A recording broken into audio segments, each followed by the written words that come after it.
keluarga, jumpa lagi dalam Family Bible Reading Journey. Dan pada malam ini seluruh keluarga besar Christ Family Service mengucapkan selamat ulang tahun untuk Sister Edith, salah satu pembaca Alkitab kita yang setia. Happy birthday Sister Edith. God bless you more and more and keep up the spirit in serving the Lord. Saudaraku semua, malam ini kita akan melanjutkan pembacaan kita dari kitab Bilangan 19 ayat 12 hingga 22. Mari kita berdoa meminta hikmat dari Tuhan. Bapa di surga, puji syukur kami angkat kepadamu Tuhan karena kasih-Mu yang memampukan kami untuk dapat melakukan seluruh kegiatan kami dari pagi hari hingga malam ini. Bapa, kami hendak membaca firman-Mu, bukalah hati dan pikiran kami ya Tuhan, agar kami boleh mengerti isi firman-Mu. Dalam nama Yesus Kristus kami berdoa. Amin. Saudaraku semua, pembacaan kita pada malam ini diambil dari kitab Bilangan, ayatnya yang ke-12 hingga 22. Demikian firman Tuhan. Ia harus menghapus dosa dari dirinya dengan air itu pada hari yang ketiga. Dan pada hari yang ketujuh ia tahir. Tetapi jika pada hari yang ketiga ia tidak menghapus dosa dari dirinya, maka tidaklah ia tahir pada hari yang ketujuh.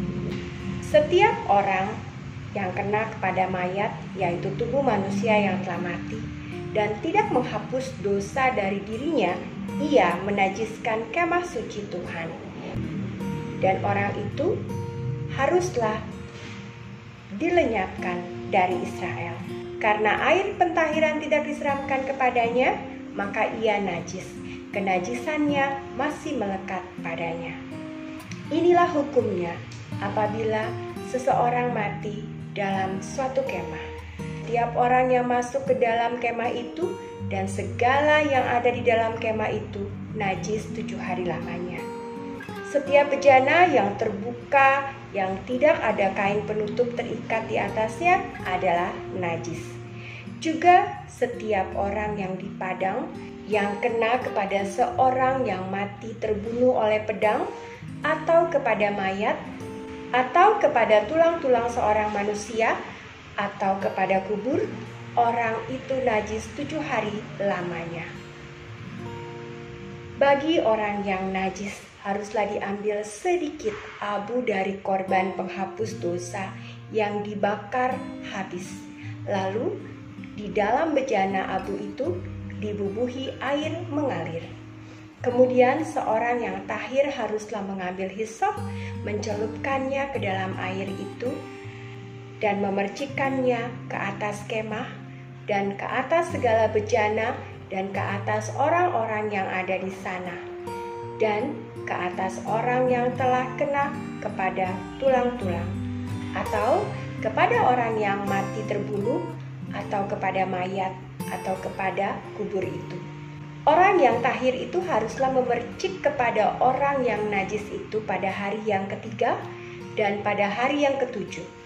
Dan pada hari yang ketujuh itu haruslah ia menghapus dosa orang itu.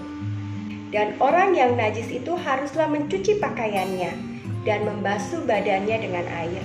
Lalu ia tahir pada waktu matahari terbenam.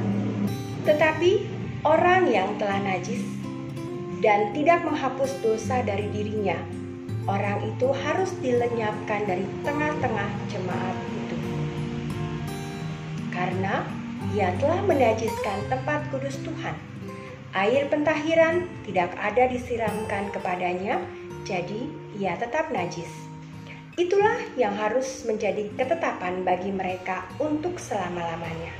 Orang yang menyiramkan air pencuci itu, ia harus mencuci pakaiannya, dan orang yang kena kepada air pencuci itu, ia menjadi najis sampai matahari terbenam. Segala yang diraba orang yang najis itu menjadi najis, dan orang yang kena kepadanya menjadi najis juga sampai matahari terbenam. Demikianlah firman Tuhan. Mari kita berdoa. Bapa di surga, terima kasih untuk firman-Mu. pada malam ini yang menegur kami agar kami melakukan segala sesuatu dengan benar sehingga kami boleh suci di mata-Mu ya Bapa. Terima kasih Tuhan, kami serahkan malam ini dalam tangan-Mu. Kami juga bersyukur karena saudara kami Sister Edith boleh merasakan kasih-Mu dengan pertambahan usia yang dimilikinya. Terima kasih Tuhan, jaga kami pada malam ini, dan hanya oleh anugerah kasih-Mu pula kami boleh bangun pada esok hari. Terima kasih, dalam nama Yesus Kristus kami berdoa. Amin. Sekian pembacaan firman Tuhan pada malam ini. Sampai jumpa esok malam dalam bacaan kita selanjutnya. Tuhan Yesus memberkati. Shalom. Firman-Mu, pelita bagi kakiku,